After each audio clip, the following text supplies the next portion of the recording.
നമുക്ക് ബ്രെഡ് വെച്ച് 4 മണിക്ക് ഇതുപോലൊരു സ്നാക്സ് ഉണ്ടാക്കിയാലോ. പിള്ളേരൊക്കെ ചോദിച്ച് വാങ്ങിച്ച് കഴിക്കും.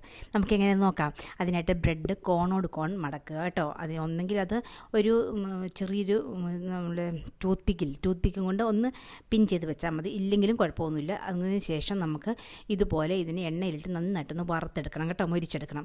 പിന്നെ അങ്ങനെ എല്ലാം ചെയ്തതിന് ശേഷം നമുക്ക് 2 മുട്ട, ബോയിൽ ചെയ്ത മുട്ടയുണ്ട്, പിന്നെ മയോണൈസും ഒരു 2 ടേബിൾ സ്പൂൺ മയോണൈസും കൂടെ അതിലേക്ക് ഇട്ടതിന് ശേഷം അതിനെ കോൺ ആകൃതിയിൽ ഒരു കൂട്, ഏതെങ്കിലും കൂട് മതി, നമുക്ക് ഇന്ന കൂടൊന്നും വേണമെന്നില്ല, അല്ലെങ്കിൽ വിപ്പിംഗ് ബാഗ് അങ്ങനെ എന്തെങ്കിലും ഉണ്ടെങ്കിൽ നമുക്കത് മതി. അതിനുശേഷം ഇതുപോലെ അതിന് പിന്നെ മിക്സ് ആക്കണം, മുട്ട പുഴുങ്ങിയതും മയോണൈസും കൂടെ. എന്നിട്ട് കോൺ ആകൃതി വെച്ചതിന് ശേഷം അതിൻ്റെ ആ കോൺ ഭാഗം കത്രികയും കൊണ്ട് കട്ട് ചെയ്യണം കേട്ടോ. എന്നിട്ട് നമുക്ക് ബ്രെഡിനെ കോണാക്കി വെച്ചിരിക്കുന്ന ബ്രെഡിൻ്റെ നടുഭാഗത്തേക്ക് ഈ സംഗതി ഇതുപോലെ നമ്മൾ തേച്ച് കൊടുക്കണം. മയോണൈസും മുട്ടയും കൂടെ വന്നു കഴിയുമ്പോഴത്തേനും ബ്രെഡ് നന്നായിട്ട് എണ്ണ വറുത്തെടുത്ത ബ്രെഡും അല്ലേ, നല്ല ടേസ്റ്റാണ്. പിള്ളേർക്കൊക്കെ ഇഷ്ടപ്പെടും. നിങ്ങളൊന്ന് ട്രൈ ചെയ്ത് നോക്കുക കേട്ടോ. അപ്പോൾ ഞങ്ങളുടെ വീഡിയോ കാണുന്നവർ ഞങ്ങളെ സബ്സ്ക്രൈബ് ചെയ്തിട്ടില്ലെങ്കിൽ ഞങ്ങളൊന്ന് സബ്സ്ക്രൈബ് ചെയ്യണം, ലൈക്ക് ചെയ്യണം, ഷെയർ ചെയ്യണം കേട്ടോ. മസ്റ്റായിട്ട് നിങ്ങളൊന്ന് ട്രൈ ചെയ്ത് നോക്കുക.